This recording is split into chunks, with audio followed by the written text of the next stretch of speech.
Buenas tardes a todos los asistentes y a las personas que están conectadas por el Zoom. Bienvenidos a este evento que realizamos en la agrupación Ángel Garma del Ateneo de Madrid junto a la sección de Psicología.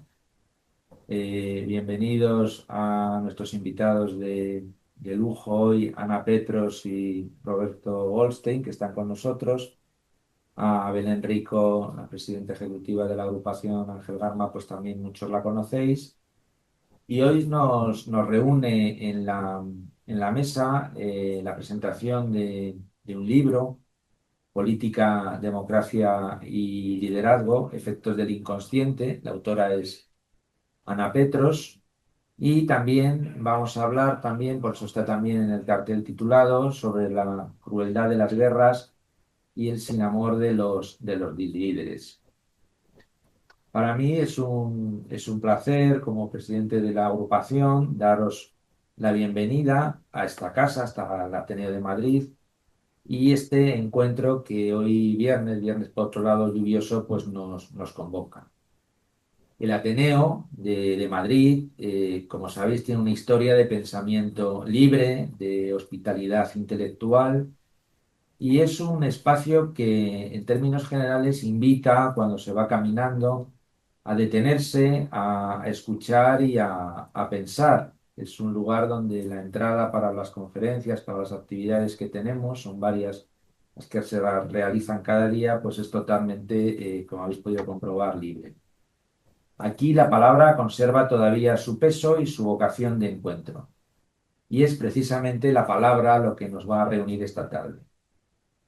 Vivimos unos tiempos que están marcados por la aceleración, la desinformación y la fragilidad de los vínculos.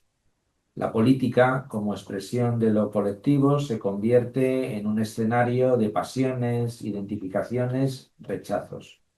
El libro de Ana Petros, que os invito lo tenemos aquí, a que podáis leer, a que podáis contar con él, nos invita a pensar el lugar del inconsciente en la vida democrática y en el liderazgo. Porque lo político no es solo una estructura o estrategia, es también deseo, temor, idealización, identificación. Por otro lado, esta tarde Ana Petros nos hablará sobre la crueldad de las guerras y el sinamor de los líderes, y es allí donde el poder se desprende de la responsabilidad humana. Roberto Goldstein será quien nos comente el libro, destacando la articulación entre ética, clínica y política. Son dos voces que se van a interpelar en un diálogo necesario. La autora, que interroga la violencia del mundo, y Roberto, como psicoanalista también, como Ana Petros, que sostiene la reflexión y la palabra en este encuentro. Y para la agrupación Ángel Garma este encuentro tiene un sentido muy especial, porque Ángel Garma hace ya años fundó el psicoanálisis en España, pero las situaciones que todos conocemos hizo que tuviera que exiliarse a Argentina, y allí contribuyó decisivamente al desarrollo del psicoanálisis argentino hace ya bastantes años. Y hoy precisamente una psicoanalista argentina viaja de allí a esta casa, que es el Ateneo de Madrid, acompañada por otro psicoanalista precisamente argentino, continuando un lazo, un puente histórico que está muy vivo. Argentina acogió a Ángel allí. Hoy nuestros invitados, pues podemos decir que estáis además en vuestra casa. En tiempos donde la palabra se ve amenazada por el ruido, por la polarización, este libro nos recuerda que pensar es un acto de resistencia y escuchar un acto ético. Ninguna democracia se sostiene sin el reconocimiento del otro y sin la dignidad de la palabra. Y agradezco muchísimo tanto a Ana Petros como a Roberto Agustín por vuestra presencia, por vuestra generosidad, y a todos vosotros, tanto los presentes como los que estáis en el Zoom, por acompañarnos. Muchas gracias, y paso la palabra a Belén Rico para que presente a los conferenciantes.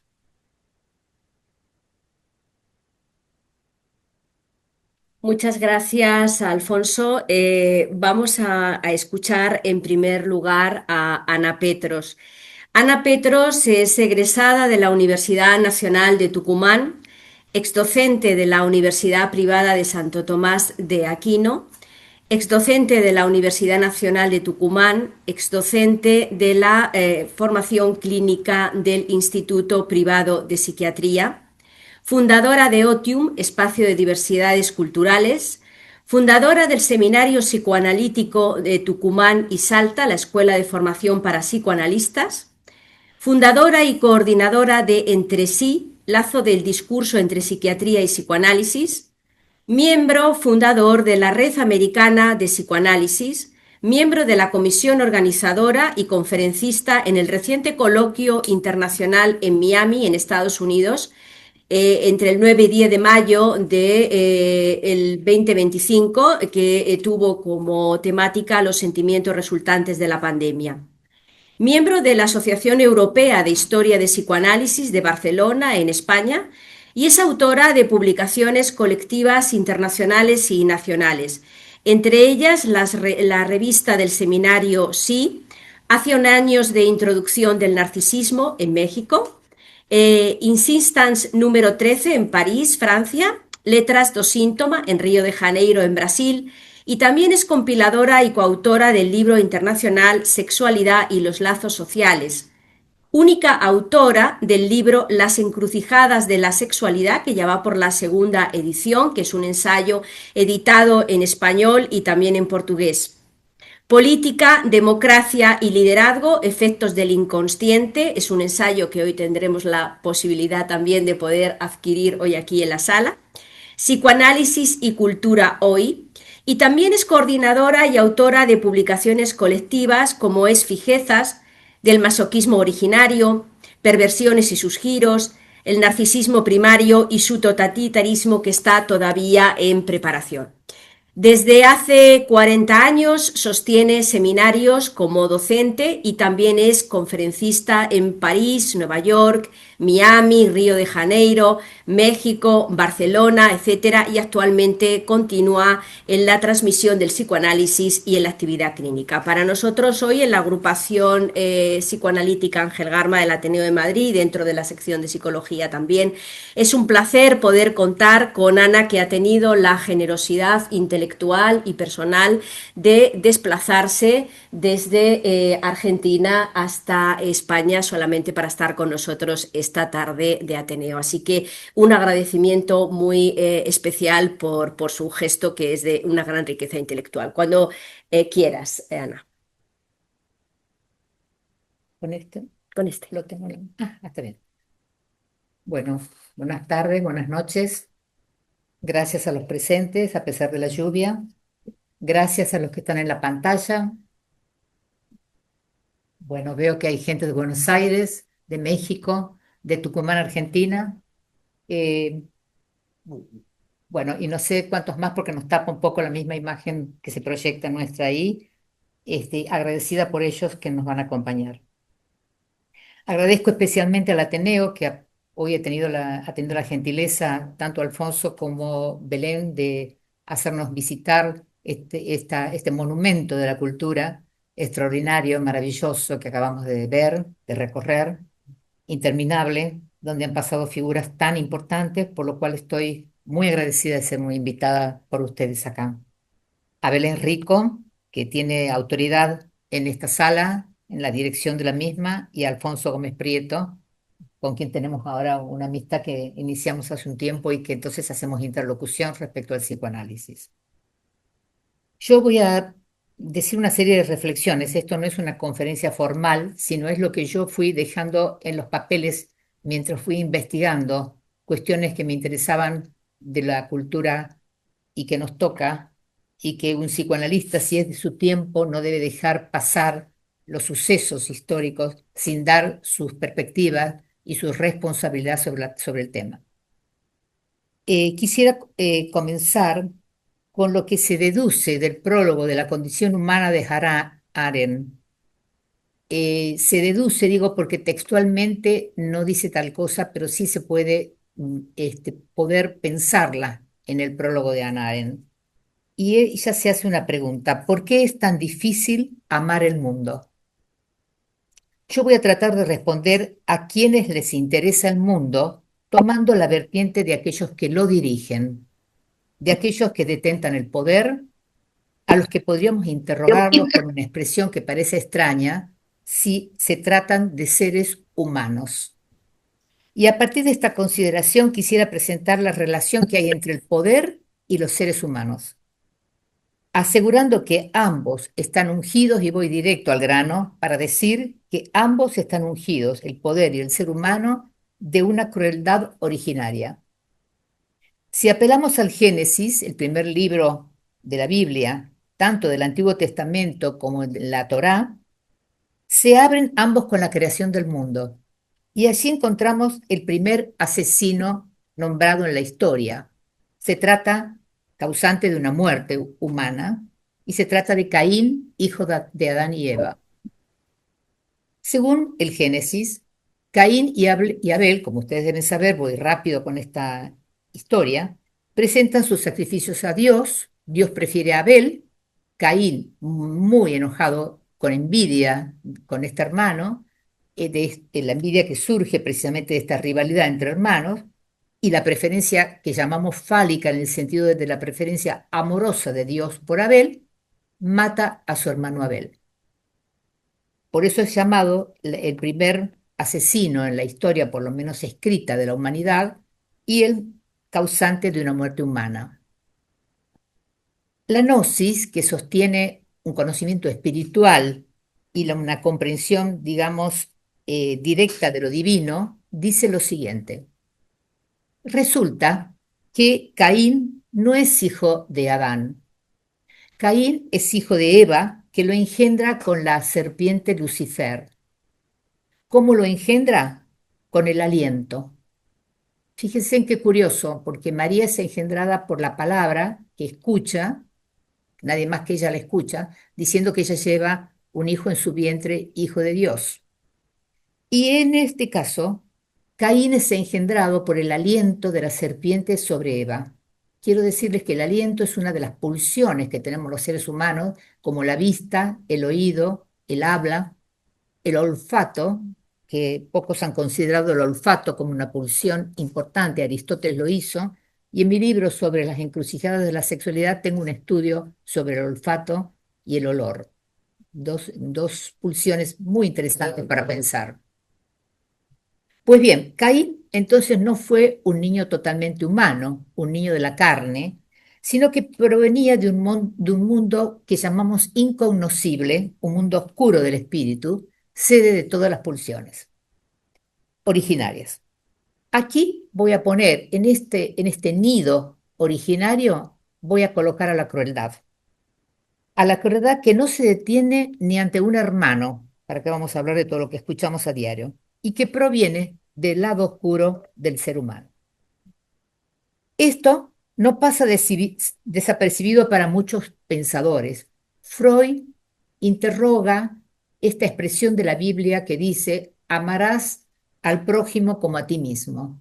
Y se va a atrever a decir que no hay nada más poco natural, más contrario a la naturaleza humana que amar al prójimo. No voy a detenerme en esto, hay largos estudios al respecto, pero voy a continuar diciendo lo siguiente.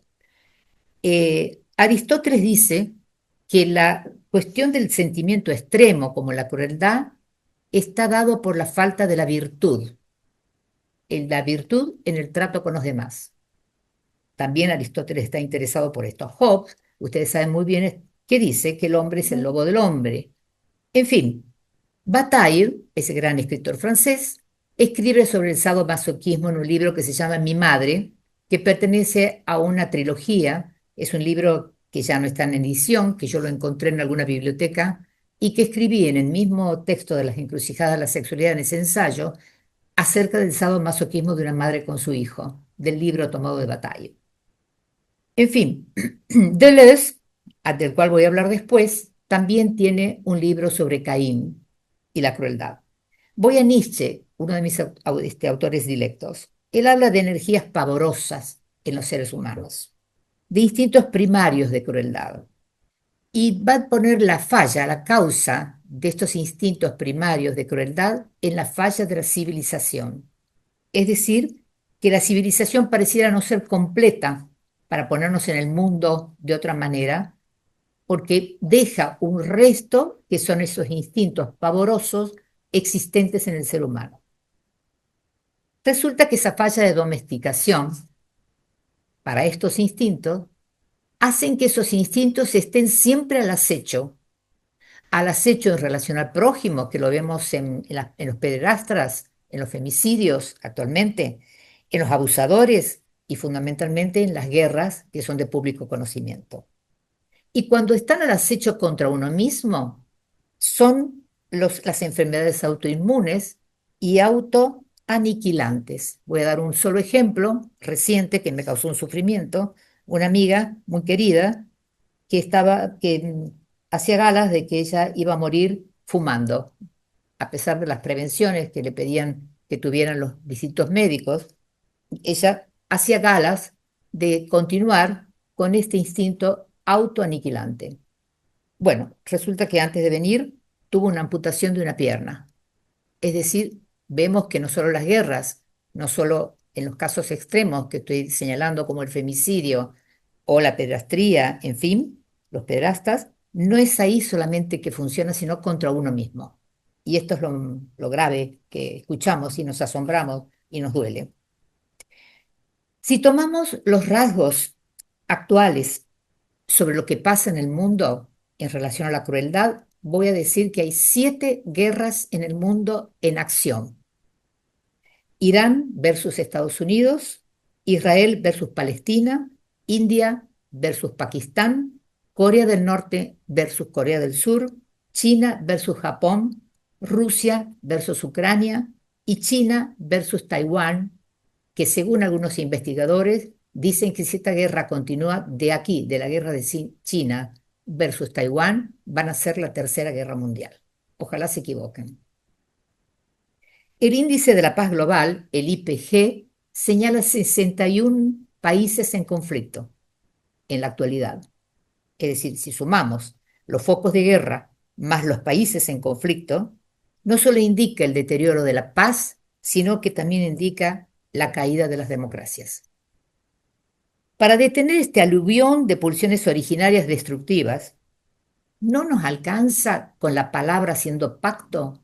Bueno, ya acabamos de verlo hace poco a Trump en Medio Oriente. No alcanzaron las palabras. Los pactos de palabras parecen no aquietar el despliegue de la crueldad. Yo me entusiasma mucho leer un autor del confucianismo del siglo III a.C. llamado Sun Tzu. No se escribe así, se escribe Sun Tzu con Z, pero se pronuncia Sun Tzu. Que él dice lo siguiente, fíjense de qué tiempo atrás, ¿no? Que la naturaleza del hombre es mala y la actividad humana es buena. ¿Cuál es la diferencia que habría acá?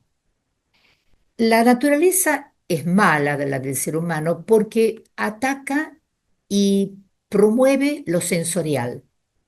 Es decir, si yo satisfago algo sensorial con la crueldad, mato inmediatamente al que tengo adelante, a veces sin causa alguna.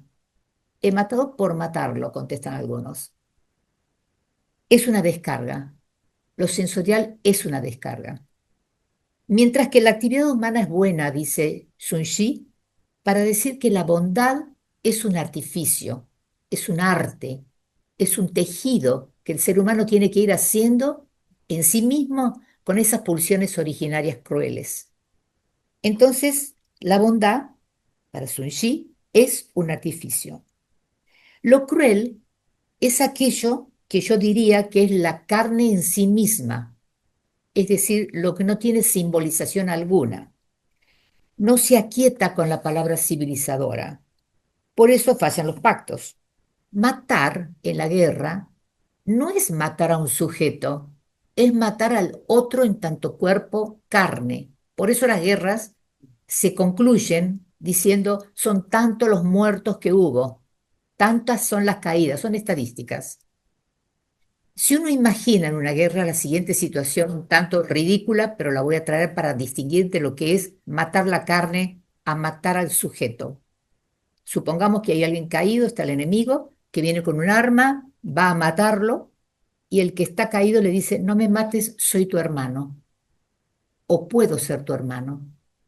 ¿Qué pasaría? ¿Se detiene el enemigo o el impulso lo lleva a desconocer la subjetividad del otro?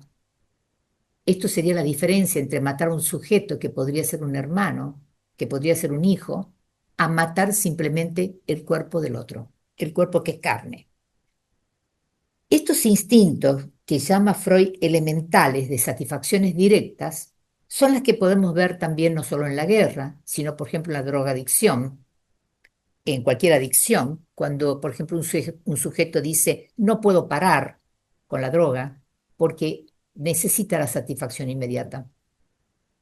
Es decir, ahí estamos en lo que podemos llamar un plus de gozar. La palabra gozar en alemán tiene dos connotaciones, gozar de la vida o gozar de la excitación, de un plus.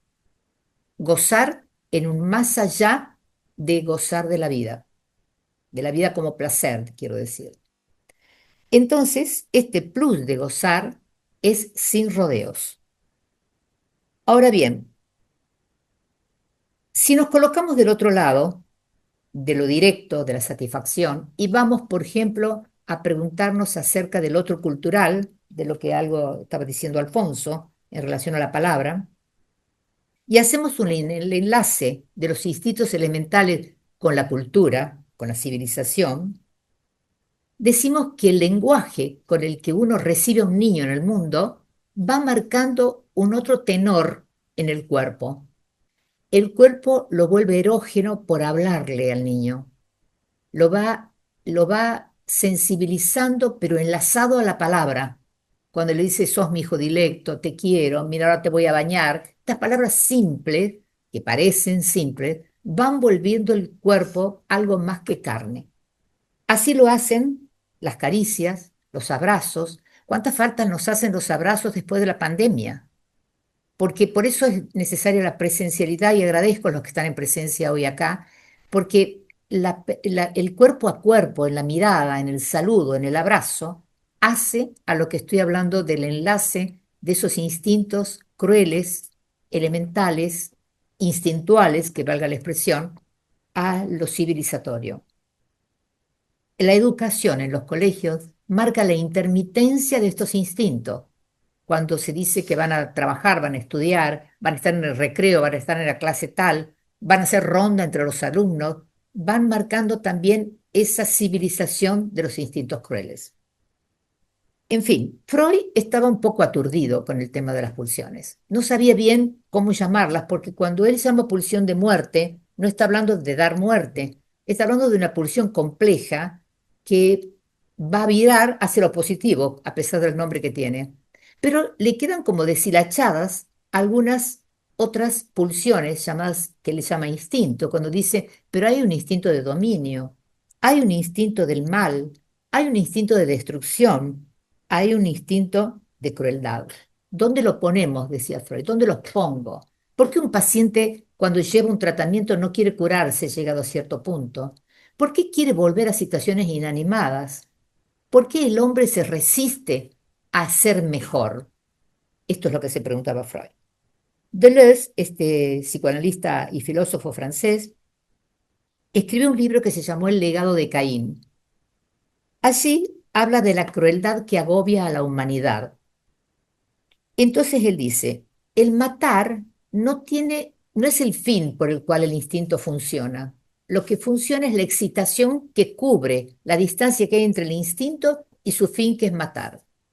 Ese nivel de excitación, que el mundo de hoy lo tiene, cuando vemos que hay tanta gente girando por el mundo en aceleración, tiene que ver con ese plus de goce del que habla Deleuze y que habla Freud, por supuesto. Esa experimentar la sensación de la excitación pareciera ser lo que le atrae más al ser humano. Bien, siendo la función del otro cultural, voy a tomar algo de los líderes actuales. Yo digo que los líderes actuales son líderes sin amor. No es porque vayan a ser buenos y nos besuquen y nos abracen, sino porque en realidad lo que estoy diciendo es que los líderes actuales están del lado de la crueldad, del lado diferente de lo que dice Su Jin, que no son artesanos de la bondad, no son artesanos de que vivamos en paz precisamente, sino que tienen un odio silencioso que van haciendo crecer y que se explaya en el orden de dar guerras. Esto es lo que señalo en los líderes actuales. Quisiera hablar de un caso que ustedes deben conocer, donde hay un subrogado de lo cruel, que es la perversión.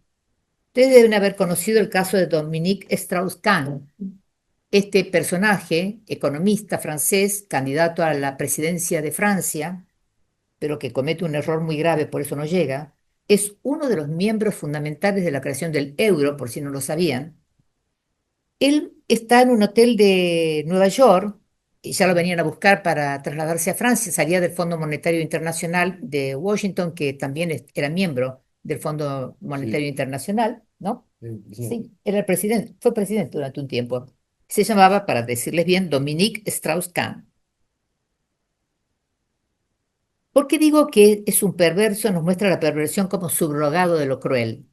Resulta que salía del baño en toalla y entraba Diallo, que era una camarera, creyendo que la habitación ya estaba vacía, porque era la hora en que debía de ser desocupada, y la ataca a la camarera con intención, no es con intención, sino con la realización de una violación. ¿Qué dice Diallo cuando la entrevistan? Porque se inicia un juicio, no puede salir de Estados Unidos. Strauss-Kahn debe quedarse ahí a realizar el juicio que se le hace. Em, ¿Qué dice la camarera? Me ataca como un mono, como un animal. No dice me violó, dice me atacó como un mono, como un animal. Y aquí recordemos a Nietzsche, se va a decir por qué. De paso, voy a dar un caso y les pido disculpas, pero tengo que llegar a esta expresión de las tres niñas argentinas que creo que se dieron a conocer. El caso se dio a conocer acá. Me comentabas, Roberto, que sabías de las tres chicas de entre 12 y 20 años que van a buscar drogas para poder vender, pertenecían a barrios marginales, y entonces llegan a un lugar oscuro, digamos, para decirlo por el sentido que tiene, de los traficantes de droga. Cuando lo descubren los traficantes que tenían relación con los carteles de México, no solamente las violan, las descuartizan y las entierran. Supongamos que se quiere dar un castigo a alguien que le viene a robar droga, nada menos que este foco, ¿no? Tan fuerte de grandes vendedores de droga, de grandes negociantes. Hubiera bastado con que las mataran. La pregunta está, como diría Deleuze, en el pasaje que hay hasta el fin, el pasaje de la excitación, del goce, ese plus de gozar, de la crueldad. Porque aquí no solamente está la acción, está la ganancia sensorial del instinto, de lo cruel, que no son en casos de guerra solamente. Entonces digo que aquí aparece el animal nietzscheano, porque Nietzsche decía que el hombre nace con una naturaleza animal y debe ir superándola en el curso de la existencia hasta llegar a una de las interpretaciones del superhombre, que significa aquel que ha ganado más de humanidad, que se ha alejado de la condición animal. No habla de la omnipotencia, habla de salir de la condición animal. Pues bien, este caso de Strauss-Kahn ha creado el movimiento Me Too. Así esto para que se sepa que aquí dio bastante este caso por eso lo traigo, ¿no? Está en Nietzsche, está en Nietzsche, está en Netflix la película si la quieren ver. A Nietzsche no la van a ver en Netflix. Está en Netflix. Si quieren ver el caso de Strauss-Kahn, es una excelente serie. Para tomar lo que es la naturaleza del ser humano, lo digo en latín, inace. En latín, inace dice nace en el ser humano, la ferocidad propia de la barbarie que la vemos en las guerras y en estos casos. Ahí sí, hay de sobra muestra de lo innato. Fíjense que cuando digo innato, digo lo no nacido para la civilización.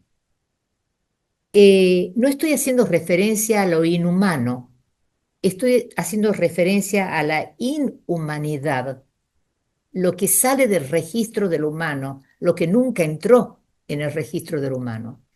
y que lo llamamos por eso lo otro, lo que está fuera de la simbolización.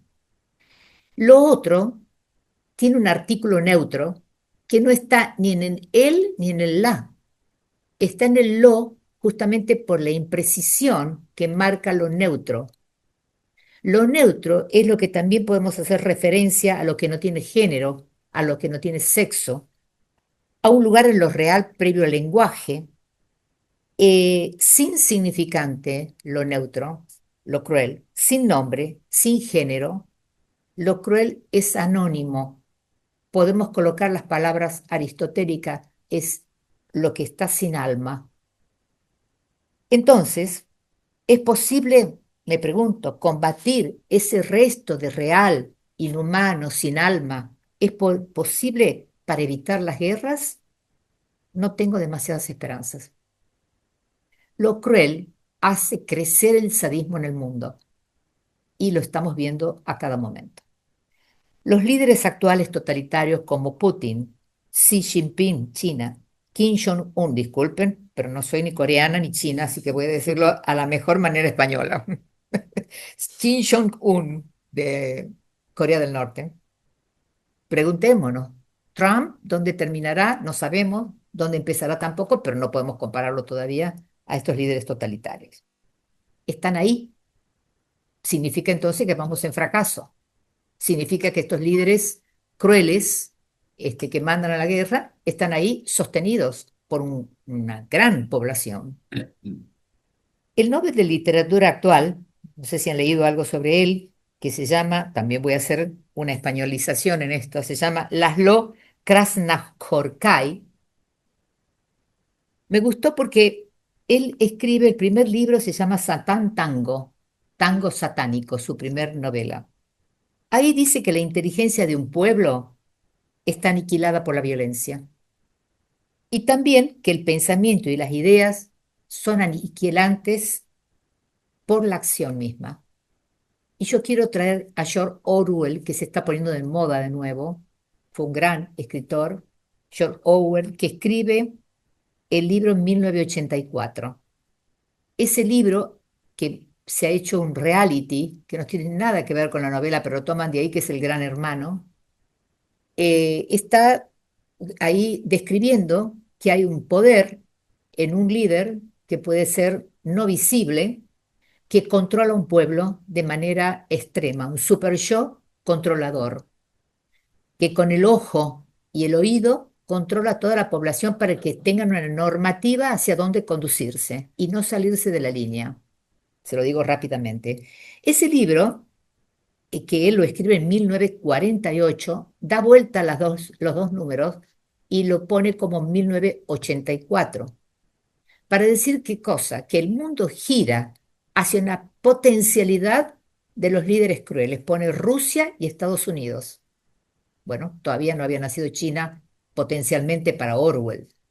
Por esa razón escribe este 1984 que lo escribe en 1948. Allí tiene un neologismo, habla de lo crimental. Esta palabra indica que hay un crimen de la mente hecho por los totalitarismos, para que la gente no piense, sino que actúe hacia donde se la dirija. ¿Cuántos hombres van a la guerra? Bueno, 2000. Van 2000 hombres a la guerra. Es decir, estos son los gobiernos totalitarios. Advirtamos algo, que nadie lo está diciendo hasta ahora, por lo menos no lo he leído. Vamos a quedar sin hombres en el mundo, ¿eh? Entre 7 guerras, todas de hombres y hombres jóvenes. ¿Qué va a ser de la humanidad? Imaginemos esto. Nadie está calculando más que las muertes. Yo estoy calculando la subjetividad. En fin, este gran escritor Laszlo escribe otro libro que se llama Guerra y Guerra, donde demuestra la mirada apocalíptica de este autor, enfocando la insignificancia del individuo ante la historia, si estamos con líderes de esta naturaleza. Pero al final escribe un libro que se llama Obo descendió a la tierra. Acá da un giro y va a decir que el personaje de esta novela muestra su humanidad ante la manifestación del arte. Que no nos sorprendan que los hijos, muchos hijos, niegan el estudio de carreras técnicas, económicas, para ser dibujantes, pintores, artistas callejeros, que no nos sorprenda. porque evidentemente están advirtiendo que el arte es la salvación de la crueldad. Por ahí van escapando a otro destino. Bien, entonces, en las sociedades actuales nos preguntemos, ante lo obsceno que pareciera circular sin impunidad, con impunidad, es que nosotros tenemos la mirada de la indiferencia ante esto cuando decimos en este gobierno se roba, pero en todo se roba, o esto que pasa en mi país pasa en otros países. Este modo de responder, ese goce que se refugia no solamente en lo cotidiano de nuestro discurso, sino en los medios periodísticos, en las prácticas políticas, en los juegos de Internet, etcétera, pareciera alimentarse de esta manera, con cierta indiferencia y sin manifestaciones grandes y decisivas de parte de los seres humanos, de los que queremos estar en otra posición. Y para concluir, encendamos una luz.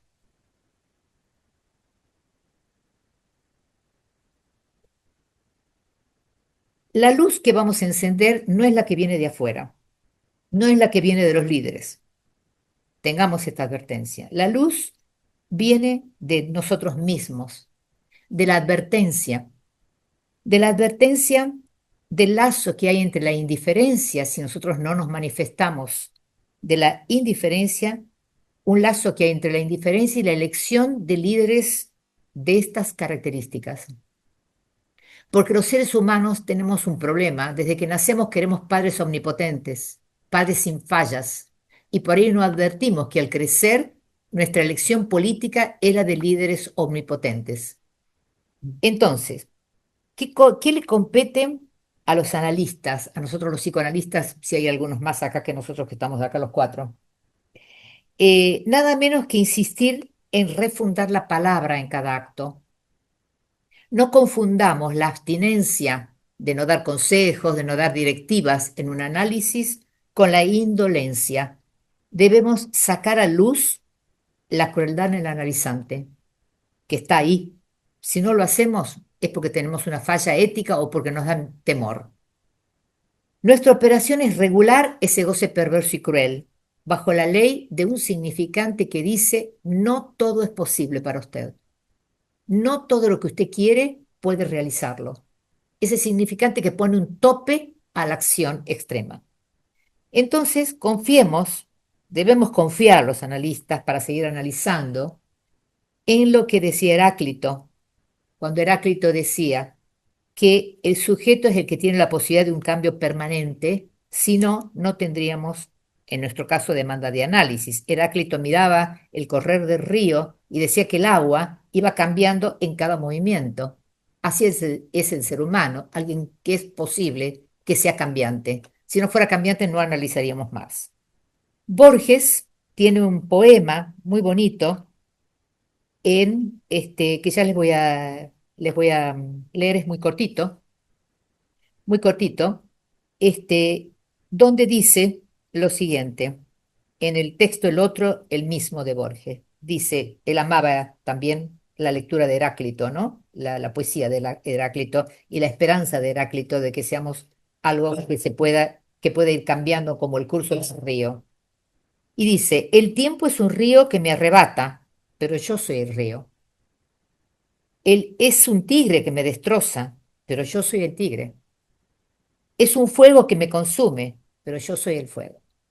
Es decir, que volviendo con Borges, para concluir, digo que la crueldad, eso que a veces criticamos en los demás, primero la advirtamos en nosotros mismos. Es la responsabilidad que tenemos. Somos el tigre, el fuego, el tiempo que nos arrebata, somos nosotros mismos. No nos dejemos arrebatar por nuestras propias pulsiones. Bueno, aquí termino.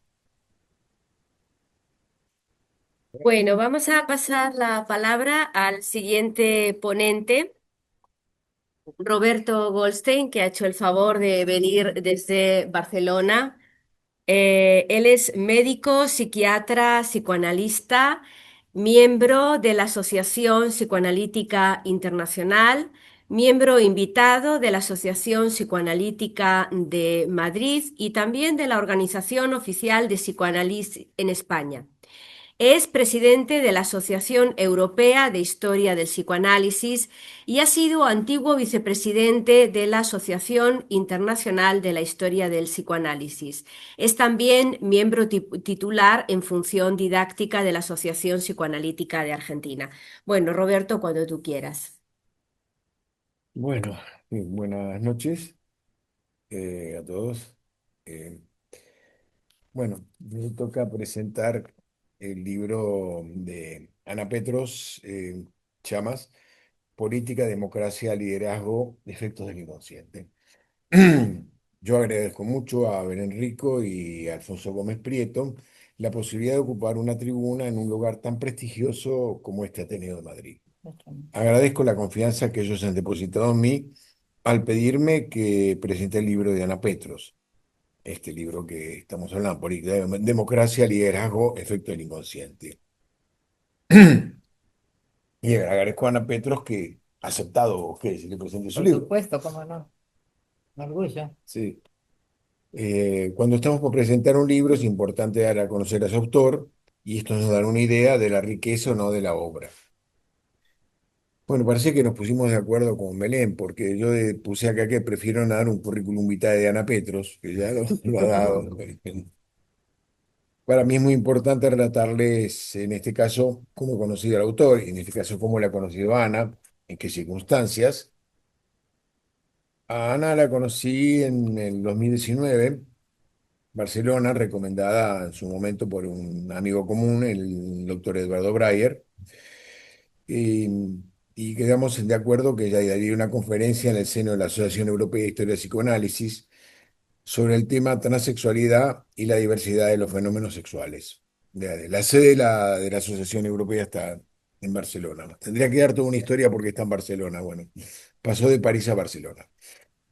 Em, Quedamos con una excelente impresión al escuchar su disertación, por lo que decidimos invitarla a dar un seminario sobre el tema de selección. Pero lamentablemente tuvimos que esperar que pase la pandemia, así que tuvimos que esperar un tiempo y en febrero de 2022 pudimos contar con ella en Barcelona para el dictado de un seminario sobre el tema, lo cruel y lo perverso. Y de alguna manera es un tema que hace, Yo trabajo desde entonces. lo trabaja mucho y bah, no lo voy a repetir. También fue dictado de Barcelona con asistencia online de colegas de Latinoamérica, Estados Unidos, Francia, Italia y otros países europeos. Remarco que este último tema tiene especial cabida en el libro que estoy presentando. Y finalmente dio otro seminario online sobre transgénero, transexualidad, efectos del cuerpo o del alma. Dado la calidad y riqueza de sus intervenciones, nos animamos a invitarla a formar parte de nuestra asociación y tuvimos la suerte de que aceptara. Y como ven, estamos frente a una profesional excelente, excelente comunicadora, ya lo han visto aquí recién, y con un conocimiento profundo de los temas que desarrolla. En el prólogo del libro que hoy presento, la autora comienza con una pregunta. ¿Es posible que un analista pueda formular unas ideas y se implique con ellas en lo que atañe al denominado campo de lo social? Yo le respondo que no solo es posible, sino necesario, sobre todo en el momento histórico que estamos viviendo, donde hay un resurgimiento de movimientos populistas que creíamos superados, que nos hacen recordar la situación vivida a la década del 30 del siglo pasado, con las consecuencias nefastas que conocemos. Hay un axioma en psicoanálisis que dice que el que no recuerda repite. Freud lo desarrolla en su artículo Recuerdo, Repetición y Elaboración de 1914. Podemos extrapolarlo a lo social y si no aprendemos de la historia, si no recordamos lo que pasó, repetiremos errores y eso parece que es lo que le está pasando a algunos de los líderes políticos actuales. El libro Política, Democracia y Liderazgo es una obra que analiza la interacción entre estos tres elementos fundamentales en la sociedad actual. destaca la perspectiva crítica y reflexiva de la autora sobre la política contemporánea y la importancia de la participación democrática y el papel clave del liderazgo en la toma de decisiones, como recientemente has referido. Además, aborda estas temáticas de una óptica innovadora y con un enfoque multidisciplinario, aportando insights valiosos para entender y mejorar el funcionamiento de nuestro sistema político. Ojalá te escuchen, Ana. Ojalá te escuchen. Ojalá. Una lectura enriquecedora para quienes se interesan en cómo se están desarrollando ciertos movimientos políticos en la sociedad actual. Claro, me estimula mucho la lectura del libro de Ana Petros porque me llevó a investigar, a leer, por ejemplo, un libro que se llama El Síndrome 1933 de un italiano, aunque tiene un nombre alemán, Sigmund Ginsberg, y me quedé helado cómo se repiten las situaciones, ¿no? De alguna manera, eh, bueno, en este momento el enemigo es el inmigrante, y en ese momento también el enemigo del inmigrante, en ese momento era el judío, ahora es los que vienen de los subsaharianos, los latinoamericanos, pero siempre hay un enemigo, alguien a quien odiar El y próximo. lo prójimo. Sí, bueno, este libro consta de tres ensayos, estos tres ensayos que le dan el título al mismo, más un pequeño ensayo sobre la economía de mercado como principio de autoritarismo, ¿es así? Sí, sí. Y un cortito pero muy interesante análisis sobre la película de La vida de los otros, que relata, La vida de los otros relata digamos, el momento de la Alemania Oriental, de una persona que tenía que escuchar la vida de los otros, ¿no? Que estaba escuchando, em, digamos, en ello demuestra la perversión de los sistemas totalitarios, en este caso Alemania Oriental y la Stasi, ¿no? El autor incorpora las teorías de Freud y de Le Bon, que Freud lo cita a Le Bon en Psicología de las Masas y Análisis de Jung, para analizar aspectos psicológicos y sociales relacionados con la política y el liderazgo, y utiliza conceptos como el inconsciente freudiano y la psicología de la masa de Le Bon para profundizar en la comprensión de los comportamientos políticos y la formación de líderes en la sociedad contemporánea. Su enfoque multidisciplinario, que combina la teoría política con el psicoanálisis, ofrece una visión más completa y profunda de los temas tratados en el libro. Me impresionó favorablemente su lectura del trabajo de Le Bon, Psicología de las Masas. Claro, porque leyendo el libro Psicología de las Masas y Análisis del Yo, Freud lo cita a Le Bon, pero no lo desarrolla, ¿no? Y Ana lo ha leído, ¿no? Y como nos va explicando las razones por las cuales Freud lo retoma y agregando análisis del yo en el libro, en el artículo Psicología de las Masas y Análisis del Yo, 1919, señalando la intención del autor sobre la importancia fundamental de las relaciones del poder y el prójimo. Nos señala que si el sentimiento en la política es la pasión, no solo no sirve, sino que arrasa con todo. ¿De acuerdo? Así es, ¿De acuerdo? totalmente. Eh, Debo señalar también que incorpora el concepto de la obra conceptos de la obra de Lacan y Hannah Arendt, que recién también has nombrado a Arendt, remarcando la idea de esta última sobre la banalidad del mal, idea que desarrolló a raíz del juicio del criminal de guerra Adolf Eichmann. Seguramente todos sabrán el, que lo secuestraron en la Argentina, lo llevaron a Israel y lo juzgaron, ¿no? Decía que era un hombre gris y que Vivía en Tucumán, vivía en Tucumán. es Bueno, un dato que pocos conocen. la doctora es de un lugar de Argentina, de una provincia, Jardín de la República lo llaman, Tucumán. En el norte. Sí, yo soy de Buenos Aires. Ahora soy catalán, pero provengo, Rápido, rápido. se nota por mi acento, ¿no? Antes que te echen, decir rápido que sos catalán. Bueno, sí, así en Tucumán, bueno, raptaron en Buenos Aires, eso sí. Y bueno, ahí desarrolló la idea de una manera de dijo, bueno, este es un hombre gris que hacía lo que hacía sin tener ninguna Ética. significación. Bueno, en ese estaba la carne también. ¿Cómo? Estaba la carne. Porque cuando Sí, le preguntaron por qué usted mataba, porque me ordenaban, dijo él. claro. Que no le importaba a usted al matar, matar tantos judíos y mandarlos a todos a los hornos y a los peores lugares. Y dijo, no, porque yo no estaba para cuestionar, yo estaba para cumplir. Ahí es que Hannah Arendt habla de la banalidad del mal. Mm, Y ahí también, como Sun Shin, ella dice, el mal es más fuerte que el bien. En sí. realidad ocupa más en el ser humano el mal que el bien. El bien hay que construirlo. Ujú. Bueno, en estos momentos, tengo tiempo, ¿no? En estos momentos asistimos al surgimiento de líderes populistas, recién que apelan imágenes y a sentimientos pasionales sin ningún contenido que implique un aumento del bienestar y la felicidad de la sociedad. ¿No? Ya ven, ¿no? Bueno, la política de Trump en este momento hay un parate en el Estado, la gente se está muriendo de hambre y él organiza una fiesta enorme eh, Sí.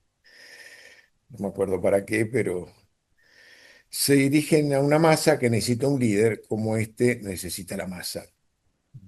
Agregó que son líderes tanáticos, que plantean un ideal del yo tanático y que se ofrecen a ellos como un yo ideal. Remarco lo de tanático en tanto históricamente que ha demostrado que este tipo de liderazgo lleva a la destrucción del pueblo que lo sostiene. Históricamente está demostrado, terminan no solamente con Hitler, sino Mussolini y tantos. Estos son los más cercanos, Stalin. Dado el interés y las ideas que despertó en mí la lectura de este libro, podría extenderme en esta presentación, pero prefiero dar la palabra a la autora y al auditorio, y también a los que pueden estar escuchando y si pueden participar online, ya que sin duda se generará un fecundo, un rico diálogo. Bueno, muchas gracias. Gracias. Bien. Bueno, muchísimas gracias, Roberto. Bueno, pues efectivamente, pues cuando queráis le damos la palabra a la sala si alguien tiene alguna pregunta, algún comentario o también a las personas que están online pueden hacer preguntas. Para ti. No, no, para ti.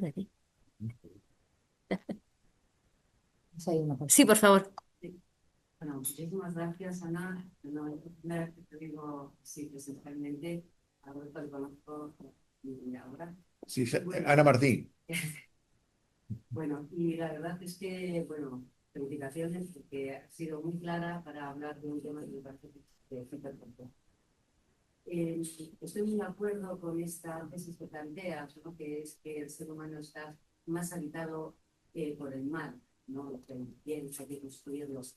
Porque en ese necesitar, bueno, en las palabras de Sigmund Freud, ¿no? Cuando decía que el odio está en la decía en funciones y destinos de función, y decía que, claro, es que es todo el ser el que está lleno de ese odio, ¿no? Porque se tiene, bueno, lo ajeno le resulta molesto, digamos, ¿no?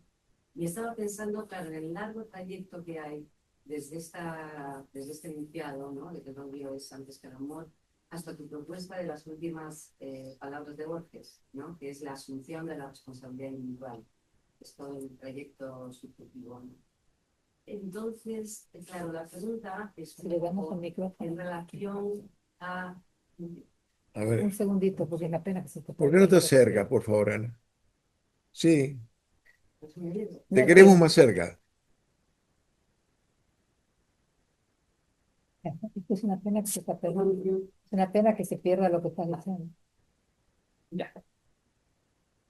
Acerca y con el micrófono estoy Ahora, Bueno, lo que te quería preguntar un poquito es cómo se queda en ese trayecto, ¿no? Subjetivo, cómo se queda colapsado ahí efectivamente lo que es el trabajo, bueno, de la bondad bien entendida, tampoco del buenismo, ¿no?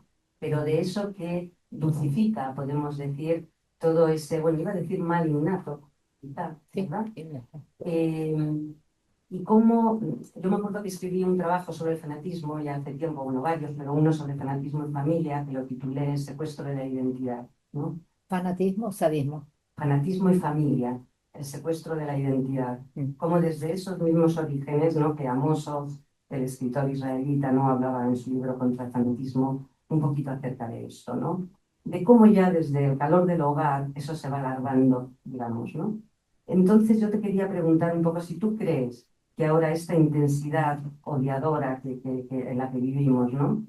Tiene que ver mucho con esto o con qué lo podrías relacionar tú también. Quiero decir, con esta interrupción del proceso subjetivo, donde parece que ese odio campa a sus anchas, vamos a decir, ¿no? Donde no hay, ¿verdad? Como unos topes, algo que a nivel de un valor adquiera como otra naturaleza, no sé, ¿no? Algo así. Eso sí. Vamos. Muchas gracias, Ana. Ana sos. Sí, Bueno, muchas gracias por tu pregunta, por la escucha. Este, el fanatismo puebla el mundo, porque tiene que ver con el movimiento de la masa.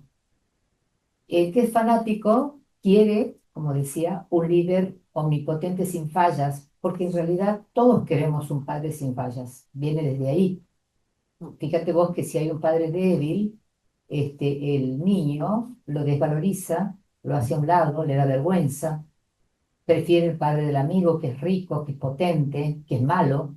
Incluso la maldad está vista como una virtud, en ese caso de potencia, porque la potencia es el problema. Es decir, que la intensidad de la cual vos hablás se la puede ver en la figura del padre que deseamos y también se la puede ver en la elección de los líderes, porque a los líderes les hace falta el fanatismo, porque el fanatismo tiene que ver con esto sensorial de la acción.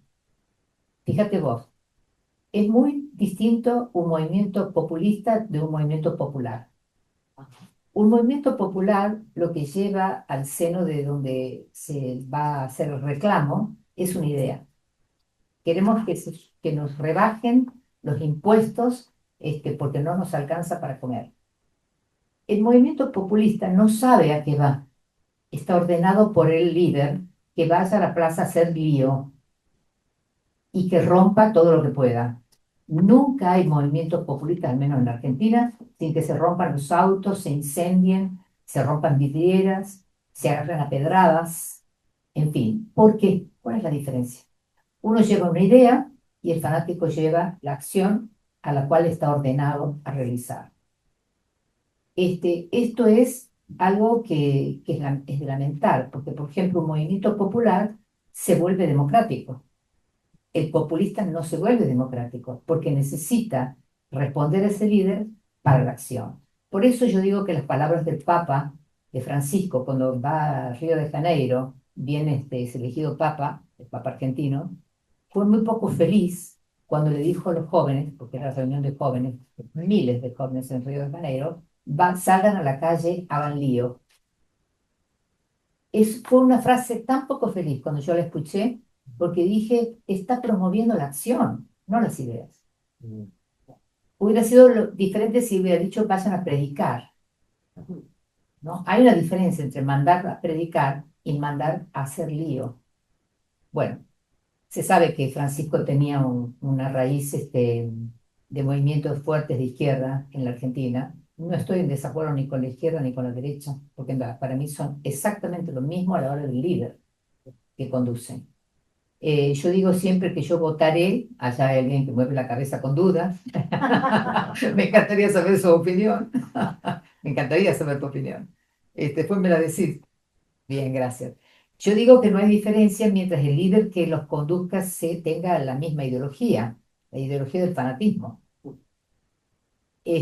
Porque en realidad, a ver, ¿qué es lo que importa? Importa, por lo menos a mí, ¿qué me importa? La república y la democracia, ser republicana y democrática. Entonces, si el líder viene de la derecha o de la izquierda, pero tiene una idea consistente de lo que es la democracia y la república, yo lo voto. Es decir, no me importa ni que sea de izquierda ni de derecha. Pero ¿qué pasa? La derecha se va a los extremos, se convierte en fascismo, la izquierda se va al extremo, se convierte no digo ni socialismo, estoy dudando por eso, se convierte en comunismo. Entonces, eso hace que los movimientos hayan sido de masa necesarios, el fanatismo es necesario porque trae la acción. El fanático no puede tolerar la diversidad, no puede tolerar la diferencia. Y las sociedades están constituidas de diferencias. Entonces, bueno, no sé qué va a pasar con Estados Unidos, que acaban de nombrar un alcalde musulmán. Creo que es algo interesante desde un cierto punto de vista. Interesante, veamos lo que pasa. Pero ya Virginia nombra una gobernadora, sería una especie de alcalde, demócrata.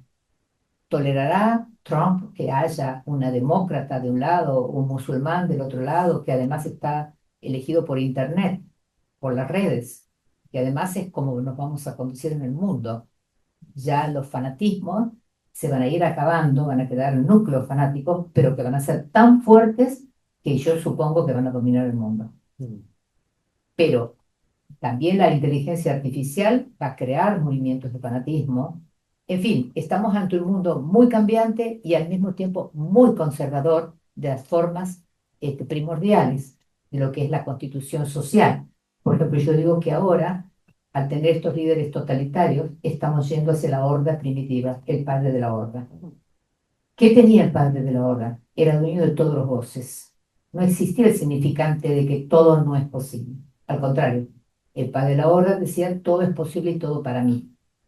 Por eso yo creo que el triángulo edípico ha caído. Ya no es el del padre, la madre y el hijo. El triángulo que hay en el mundo de hoy es el poder en la punta del triángulo. De un lado, todo el dinero para mí, el dinero me pertenece, la riqueza me pertenece, y del otro lado, y no nos asombremos, las mujeres me pertenecen. Entonces, ese nuevo triángulo que rige en la sociedad es un triángulo peligroso, peligroso, y creo que ahí voy al fanatismo. Un hombre poderoso que tiene todas las mujeres para él y todo el dinero para él es el padre de la horda, que los hijos envidiaban a ese padre y querían matarlo y lo mataron. En fin, esto es lo que puedo responder. Muchas gracias por tu pregunta. Tenemos una pregunta de Silvia. ¿Puedes quitarte el micrófono? El señor también quiere. Sí, pero bueno, Bueno, Vale, luego, ¿no? vale, perfecto. ¿Yo? ¿Puedes, no? Sí, claro. Vale. Bueno, buenas noches a todos. Ana, ¿qué decirte? Viene de Tucumán, Argentina. ¿Qué decirte del orgullo de verte sentada ahí con esa exposición maravillosa, maravillosa? La verdad es que, bueno, me emociona escucharte y verte ahí. Y lo único que quería agregar, hablando de estos líderes que gobiernan sin amor, como decías vos, es cuando Freud trabaja a propósito del presidente Wilson, este presidente al que él ubica como un delirante, que justamente estaba habitado por un padre de la horda, por un padre feroz, al que nada le alcanzaba y que lleva a que Wilson diga en determinado momento que él va a hacer un acuerdo de 14 puntos en donde va a detener totalmente la guerra. Él decide que la guerra se termina, como una cosa paranoica y delirante, ¿no? Y te quería hacer una pregunta por el final de tu exposición. Cuando vos dices que eres muy escéptica, no recuerdo exacto la palabra que usaste respecto a cómo va a continuar. Exactamente. Porque la guerra entiendo que hace algo que va justamente en contra de esto edípico que tenemos, que es que hay una transgresión en la vida, porque la guerra arrasa con todas las transgresiones, se lleva puesto todo. Entonces pensaba si esa desesperanza no tiene que ver justamente con que no hay mandamiento para la guerra, no existe el mandamiento del no matarás, ¿no? En ese punto de la perversión misma. Sí, es exactamente el mandamiento no matarás, no juega en la guerra, porque justamente, como decía, la guerra se trata del sadismo instalado en el mundo y el sadismo es el privilegiado por la acción. Mm. Entonces es tanto el nivel de la excitación que hay. Imaginen a Putin discutiendo cuántas muertes va llevando en Ucrania. ¿Le importa a Putin? A Putin lo que le importa y le excita es cuántos va matando. No importa si se lleva padre de familia, si se lleva hijos, hermanos, en el sentido subjetivo del ser humano. Se necesita el cálculo de cuántos está matando y va a seguir así. Y el éxito de él consiste en esto. Y ojo, hay muchos que aplauden. Alfonso, tú querías hacer una pregunta, ¿no? Bueno, yo lo primero, felicitaros, Ana y Roberto, me ha encantado, ¿no? Se han abierto muchísimas cuestiones. Me ha gustado muchísimo que además Roberto trajese psicología de las masas, análisis del yo y el trabajo de León, porque es que creo que toma una actualidad ahora mismo el trabajo espectacular. O sea, hace poco lo estaba releyendo también para un seminario y me parecía impresionante. Y cuando tú has comentado, Ana, la cuestión de los padres actuales, el padre de la horda, Trump, o sea, y las masas, cómo realmente buscan esa zona de poder que no el amor. De hecho, me estaba acordando ahora con la cuestión de Gaza-Israel, la época de Rabin, cuando le asesinan, y Arafat, que intentaron generar la palabra, la moderación, y resulta que el pueblo luego realmente no les iba eso, que querían otra cosa, ¿no? Que es un poco lo que está sucediendo ahora. Y luego me resulta muy interesante la cuestión de la guerra y los personajes. Esta carne efectivamente muerta, ¿no? O sea, la guerra que ahora mismo estamos, por ejemplo, atravesando, en muchas de ellas, la de Ucrania, me llamaba la atención viendo un reporte de una guerra de trincheras. O sea, volvíamos a las guerras de trincheras donde realmente estás matando al que está enfrente. Y realmente me pregunto, ¿no? Cuando, claro, cuando las ametralladoras efectivamente disparan, ¿no? Pues disparan a la carne. Yo me acuerdo de una anécdota que contaba mi padre en la guerra civil española, porque tocó estar en concreto en el bando republicano, pero porque estaban haciendo el servicio militar y les tocó estar ahí. Y estuve en lo que era el frente de Valencia con los del otro lado, que eran por los insurgentes, ¿no? Entonces contaba mi padre una anécdota, porque claro, que estaban pegándose tiros, ¿no? Realmente no se veían, pero eran los vecinos, que habían sido vecinos de allí mismo. Y mi padre contaba hablando con uno de los capitanes que estaba allí y dijo, mira, mi padre comentó, yo no voy a sí que fusilarme, pero yo no voy a matar absolutamente a nadie. Que en estas trincheras que estamos, los que hemos sido vecinos, nos podamos comunicar con nosotros para tomar una decisión que por lo menos en esta trinchera no se matara a nadie, porque Es era un un, acuerdo. era un acuerdo subjetivo donde estaba el otro, ¿no? Donde se veía. Entonces, todos estos líderes llaman la atención, ¿no?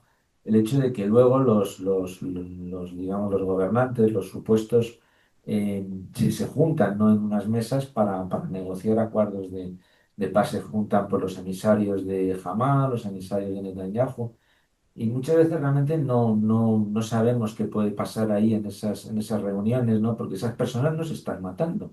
Están hablando, ¿no? Entre ellos y supone llegar a ciertos acuerdos, pero realmente ellos no intervienen. Ellos manejan la situación y los que están, esa carne que han decidido, carne de cañón, ¿no? Se llamaba de Es la carne de cañón. carne de cañón, son los que están ahí destruyéndose. Lo curioso es que nadie puede poner límite, ¿verdad?, a la situación. Seguimos en las guerras de trincheras como la Primera Guerra Mundial, los que exaltan, pero cuando les escuchas luego realmente son personas que están absolutamente ya cansados, ¿no? De esa situación, pero nadie lo puede parar. Y yo me pregunto, eh, y yo estoy de acuerdo contigo en ese pesimismo, y en nosotros como psicoanalistas, en la colocación de la palabra, ¿qué podemos, no? Ya estamos haciendo mucho saliendo de nuestras consultas y por supuesto el excelente trabajo que hacéis vosotros, ¿no? Viniendo aquí, en fin, el colocar esto. Pero yo soy pesimista porque parece que es una eterna repetición de una pulsión de muerte que no acaba con una diferencia. Y es que estos líderes a mí me preocupan, ¿no? Porque manejan ya la inteligencia artificial, manejan la cosa se está poniendo fea. Tú has mencionado la tercera Guerra incluso guerra mundial. Te quería preguntar un poco por ese padre no gozador al que matan, en qué medida eh, realmente ves, porque te he notado también como yo, pues preocupado, ves que se pudiera encontrar algún límite, ¿no? A esta situación que parece que está ahora mismo como totalmente desbordada, ¿no? De alguna forma. Y muchísimas gracias porque creo que ha sido una excelente tarde a los dos, ¿no? A ti, Ana, y a Roberto. Muchas gracias. Muchas gracias. La pregunta que formulas, ¿la podés formular con mayor claridad? Sí, la pregunta que te hago es, Ana, si en ese pesimismo que tú me estás enmarcando, ves esa tercera guerra mundial como muy destructiva, como un posible real. Bueno, yo no podría responder ni siquiera cercana a la certitud. Lo que sí puedo decir que si hay 7 guerras en este momento en acción, por más que estemos nosotros fundamentalmente con la de Israel y la de Medio Oriente y con Ucrania, ¿no? Y Rusia, y como que son las que más se difunden en la comunicación, este, pero son 7 en el mundo, más 61 países en conflicto. Bueno, a ver, no tengo muchas esperanzas de que el mundo marche mejor, pero ¿qué pasaría, y espero no ser ingenuo en esto, qué pasaría si el mundo entero se manifiesta en un día en 24 horas? De alguna manera, o apagando las luces totales de las ciudades, quedando en oscuras el mundo. ¿Qué pasaría si hay otra forma de manifestación en la cual nosotros no seamos espectadores de la televisión y del informativo y nos repleguemos en nuestras casas como hacemos y decimos, no, pero mira, el mundo está tan mal. Primero, no veo informativos, en general lo que se dice, no veo informativos. En segundo lugar, yo ya me veo con mis amigos y trato de estar aislada de estas situaciones. En realidad yo estoy impotente frente a lo que pasa. Bueno, ¿qué pasa si nosotros nos volvemos un poco más potentes y hacemos alguna manifestación que sea un grito que cubra a todas las ciudades del mundo pidiendo la paz? Porque me parece que esa manifestación social es muy importante. Los líderes le temen a las manifestaciones sociales cuando son grandes y fuertes. Si a un gobernador no logramos que tenga una conducta correcta, pero nos paramos toda la población frente a la casa de gobierno y decimos, o usted para con esto o usted se va del gobierno, se va porque lo sacamos, ¿no? Y no los partidarios, porque de los partidos siempre se dice eso para el otro partido, ¿no? Eso lo podemos escuchar a menudo. A este lo vamos a sacar cuanto antes, vamos a hacerle paros, vamos a hacer cosas en contra. No, no, no. Me refiero a un punto único en el mundo para parar la guerra. Al menos pararíamos algo, yo estoy dispuesta a ofrecerme para ese grito. Pero claro, tenemos que pensar esto que es interno al ser humano y que es incivilizado, que no nace para la civilización y que lo tenemos nosotros, no está en nosotros, lo tenemos nosotros. Por eso también gozamos de las películas de terror. Yo les voy a dar 2 ejemplos cinematográficos. Alan Pakula, que hace la película La decisión de Sophie. Yo no sé si a ustedes les pasó, sé que muchas personas que veían la película pegaron un grito cuando la madre entrega a su hija a los hornos. Yo me retiré del cine, me retiré diciendo lo siguiente, no vi el final de la película y dije, lo menos que puede pasar es que esta mujer se suicide, dije yo, por los actos que cometió, porque la culpa iba a ser tan terrible que no iba a poder vivir. Efectivamente, después me dicen que se suicida. Pero ¿qué pasa? ¿Qué hace Alan Pakula con nosotros? Nos hacen gozar de lo que él goza. No seamos ingenuos, no vamos a ver una película fuerte. Vamos a ver cómo el director nos goza. Mel Gibson, con la película sobre Cristo, La Pasión de Cristo. ¿Ustedes vieron lo que significó las escenas de sangre, de castigo, de tortura? ¿Qué hizo con nosotros Mel Gibson? Mostrarnos su goce. Somos presas del goce del otro. Entonces, Cuando uno renuncia al goce del otro, dice yo me ubico en otro lugar. Por eso es que doy esta conferencia. Yo me ubico en otro lugar, denunciando la crueldad. Podría ocuparme de otras cosas, hay tantos temas que me interesan, pero el tema de la pulsión destructiva, eso que no tiene el tenor, el registro para llamarse pulsión, sino instinto puro animal, es lo que yo desarrollo y escribo mi libro, por eso estoy acá hablando con ustedes, es mi compromiso en relación a esto. Bien, bien. Bueno, tenemos una pregunta de Adriana en la línea, pero no sé si había una persona aquí que quería. Sí, por favor. Quería Y hablar. luego ya pasamos la palabra a Adriana.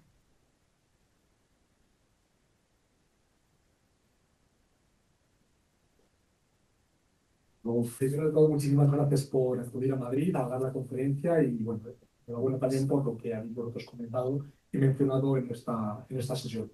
Lo primero es reconocer mi desconocimiento sobre el tema porque es verdad que yo no vengo de esta rama, no vengo de la psicología ni mucho menos, pero bueno, sí que me gusta la política y la filosofía, entonces bueno, me ha llamado la atención y por eso he acudido a vuestra charla, que como digo, enhorabuena por lo que habéis dicho y por la explicación que nos habéis dado. Es verdad que se han puesto, mi pregunta va por aquí, son un poco dos, pero bueno, a ver si las puedo unir y me las dejo claras. Es un poco en relación con el papel de la guerra que habéis comentado, ¿no? Y ese pesimismo humano que nos has trasladado, que la verdad me ha llamado la atención, pero bueno, me ha encantado también escuchar también ese pesimismo y esta argumentación que tiene y que tú has estudiado seguramente y que conoces a la perfección, según nos has demostrado, ya has citado. Entonces, en este sentido, me ha llamado la atención, por ejemplo, con algunas cuestiones que me gustaría mencionar, que el primero de ellas sería, por ejemplo, esa concepción no tanto de maldad, sino como de amigo-enemigo, que es una concepción de Carl Smith, ¿no? No tanto se mata por concepción humana o por maldad, sino por esa separación entre lo que tú piensas y lo que yo pienso. Exactamente. Y luego eso, entre ellas, luego, por ejemplo, también me ha venido a la cabeza la pura supervivencia de la guerra, no esa maldad de matar, sino que o me matas o te mato, no hay otra opción. No hay humanidad en muchos casos porque no hay posibilidad. Y luego otro también, lo que me habéis comentado de Hannah Arendt y el caso de este líder Eichmann. militar, Eichmann, Eichmann, sí. es sobre la jerarquía también en un ejército, ¿no? De que tú tienes que hacer lo que a ti te manda. Entonces, en ese sentido, quería plantearte esa pregunta de si se contemplan estas posibilidades no tanto por la condición negativa humana, sino por estas condiciones de, pues bueno, amigo-enemigo, pura supervivencia y jerarquía dentro de un ejército en el concepto y en este marco de la guerra, como he dicho. Esta es la primera cuestión y luego se aprovecha y abuso un poco de que ya tengo el micrófono. La segunda cuestión era tanto de que he escuchado hablar sobre todo de países totalitarios o países que no son democráticos, por así decirlo, pero también quería preguntaros sobre la concepción de los países democráticos, que también se han visto que cometen abusos, es verdad que de otra forma, pero que también estamos viendo como, por ejemplo, Israel, que es un país democrático, está cometiendo los crímenes que está cometiendo y que su líder en este caso ha sido está con una orden de búsqueda búsqueda y captura, no sé si se llama así exactamente, pero bueno, que tiene una requisitoria en caso de que algún país dice su país, pues que sea detenido en este caso. Entonces, quería también si contempláis esa concepción de países democráticos que también tienen maldad y que tienen un respaldo popular, no tanto del líder carismático, sino como el líder democrático, por así decirlo. Y nada, eso volver a reconocer vuestra trayectoria, vuestro conocimiento y vuestra agradecimiento por venir esta noche. Muchas gracias. Muchas gracias. Pues si os parece, contestáis y luego Adriana y luego ya Sí, vamos sí. cerrando, si queréis. Vale. Bueno, muchísimas gracias. La verdad que un placer, Ana, escuchar temas tan profundos y con tanta simpleza, ¿no? En tu transmisión, así que bueno, agradecida por eso.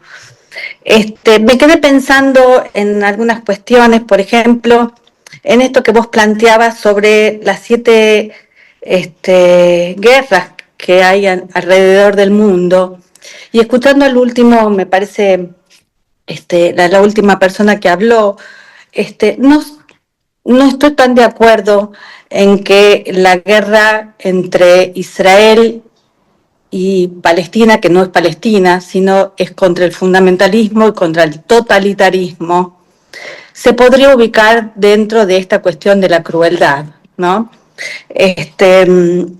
Y por otro lado, me quedé también pensando en esto que vos planteabas sobre los líderes actuales, que son líderes sin amor, que están más del lado de la acción, de la crueldad, y donde lo perverso es subrogado de lo cruel. Entonces me pregunto, ¿habrá luz en este mundo?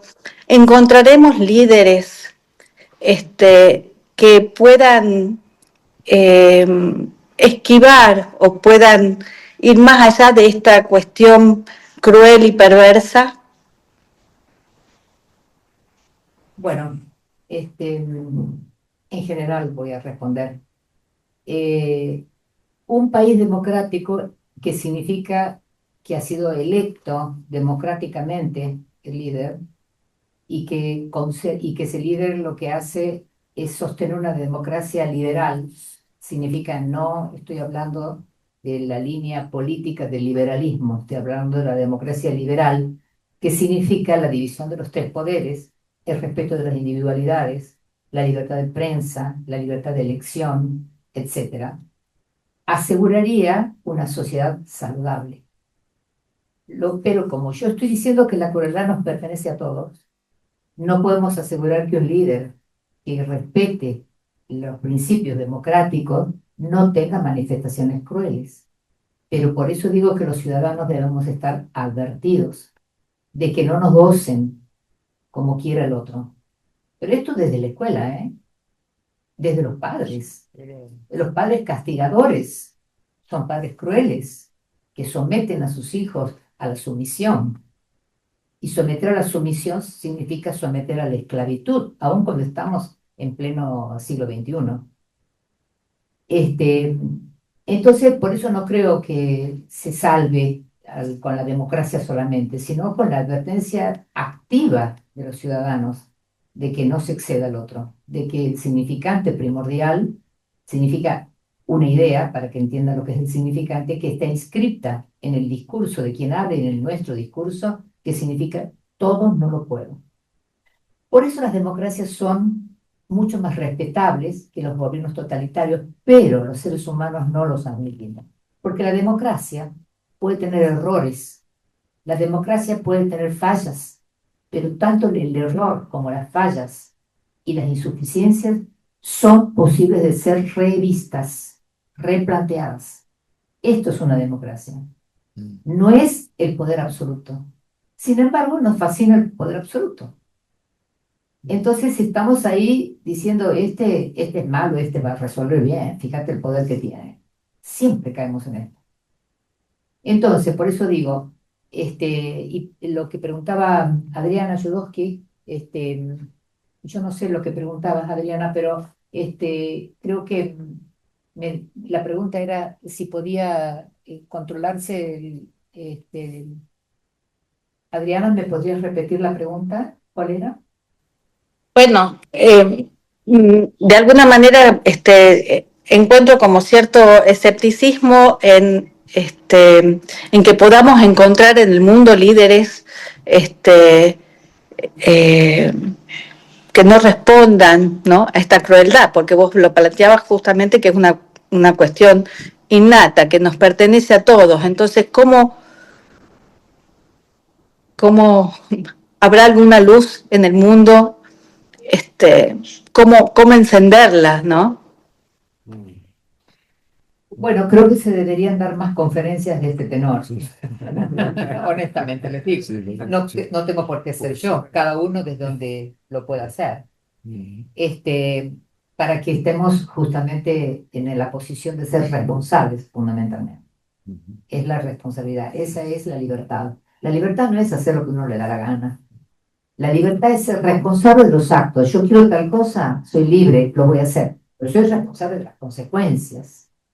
Hannah Arendt, una cuestión que decía en relación a esto, si nosotros nos dejamos someter y alimentamos este tipo de ideas y de totalitarismo y de posiciones políticas e ideológicas, por lo menos consideremos que somos responsables de haberla promovido. Entonces, fíjense que Albert Camus, para mí es un escritor dilecto, no obstante su complejidad, dice lo siguiente: así dichas las cosas, bajo este sinsentido para la vida, ¿vale seguir viviendo? Y él dice, no nos quedan nos queda no afirmar las vidas ciegas, sino sostenerla en plena conciencia de este sinsentido. Si nosotros nos preguntamos si es posible quitar la crueldad, digamos no es porque la tenemos desde el nacimiento. Fíjense, es una cosa muy sencilla. Un niño nace y muerde el pecho materno, muerde la sabanita, muerde el chupete. Ya nace con un instinto de violencia contra un objeto inanimado, pero si lo pone la madre, la va a morder en algún momento. Muerde a su hermano.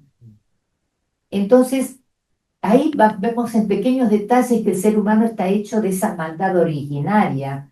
No dice no lo voy a patear a mi hermano ni lo voy a cogotar para que no sufra. Él cree que es un juego de la pulsión, del instinto en este caso. Entonces la vida es un sinsentido. Por eso la vamos a dejar o vamos a decir que hay que vivir con esta parte de la vida sin sentido humano, pero continuar viviéndola lo mejor que podamos. Nietzsche decía algo parecido, como Camus.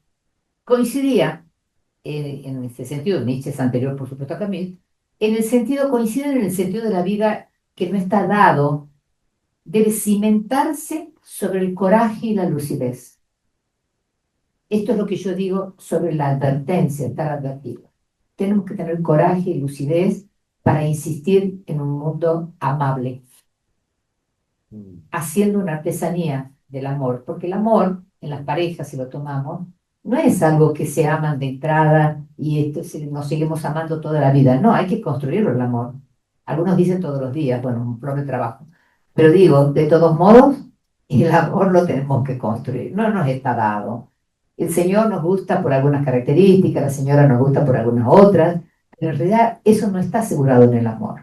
El amor tiene que ver con la tolerancia, con la diferencia, fundamentalmente. Eso que yo llamo distinción y no diferencia, porque la Aceptar la distinción diferencia. es un significante que nos tiene que marcar la existencia. Si aceptamos lo distinto, estamos mejor en el mundo. Por eso me gusta el cosmopolitismo. En fin, veamos ahora qué está pasando con Estados Unidos, que está sostenido por diferencias bastante marcadas. Al menos. No sé, tenemos que terminar. Bueno, yo no sé, Roberto, si quieres hacer alguna No, puntualización y ya vamos terminando. se ha dicho, Toma el no micrófono. creo. No, Tienes. hola. No, no, todo lo que ha dicho Ana estoy de acuerdo, ¿no? No, yo soy más pesimista que Ana, no soy real. Eh, Me acuerdo las cartas entre Freud y Einstein, ¿no? Mm. Freud era muy pesimista y eso que no vivió el nazismo, pero lo venía a venir. Pero Eh, perdió familia. sí, perdió familia, no sabía que la perdió, porque también se lo critica a Freud, que había dejado a las hermanas, pero no tenía, la dejó con dinero, no la podía sacar. A las hermanas, Freud se lo acusa que las abandonó, no las abandonó, no tenía idea de que Era iba a una pasar la imposibilidad. barbaridad de lo que pasó, no tenía idea. O sea que bueno, estoy de acuerdo contigo, Ana, tenemos que seguir luchando, peleando, pero bueno, dentro del pesimismo que tengo, porque a Netanyahu probablemente lo reelijan, Qué horrible. a Trump lo reeligieron. Entonces, Hitler llegó al poder democráticamente. ¿Sí? Después pasó lo que pasó, ¿no? Así que, no sé, eh, de cualquier manera, a pesar de mi pesimismo, me voy con cierto optimismo al escuchar tus palabras, ¿no? Ujú. No, porque será un oxímoron esto, no, un oxímoron, pero bueno, me voy con cierto optimismo. Bueno, sí, luchemos, no, yo mismo digo, no voy a dejar de luchar, no voy a dejar de venir aquí a hablar Leíste mi libro, y lo leí tu toleraste. libro, no, nada, Lo toleraste. no lo toleré, lo gocé tu libro, lo gocé tu libro. Que no diga que lo toleré, ¿no? Ay, no te permito. No, no, no, sé tu libro y pues escribí. Así que bueno, eh, espero que se repitan reuniones como esta. Y agradezco nuevamente a Belén y a Alfonso esta posibilidad. Yo ¿No? también agradezco porque estas son las posibilidades que nos permiten tal vez mirar el mundo de otra manera, pero fundamentalmente posicionarnos de otra manera. Muchas gracias a la audiencia de allá y de aquí. Gracias, Roberto.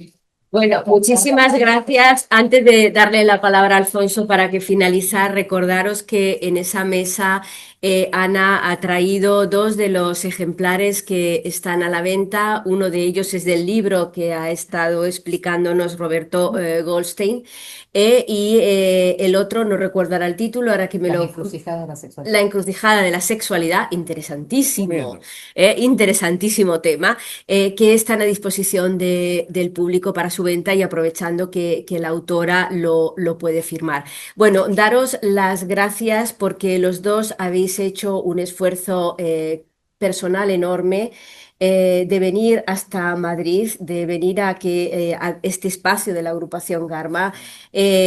Bueno, pues respetando un poco, ya sabéis que el Ateneo es un lugar donde todos los intelectuales regalan su intelectualidad y yo sé que eso tiene un elevado coste, con lo cual os lo agradezco enormemente el esfuerzo que habéis hecho y que esta es vuestra casa y que cualquier cosa que queráis presentar, cualquier tema que os apetezca que elaboremos una mesa, creo que es el mejor espacio para volver a repetir, porque esta repetición sí merece la pena, Sí. a volver a repetir una tarde como esta. Y ya paso la palabra a Alfonso para ir cerrando el acto.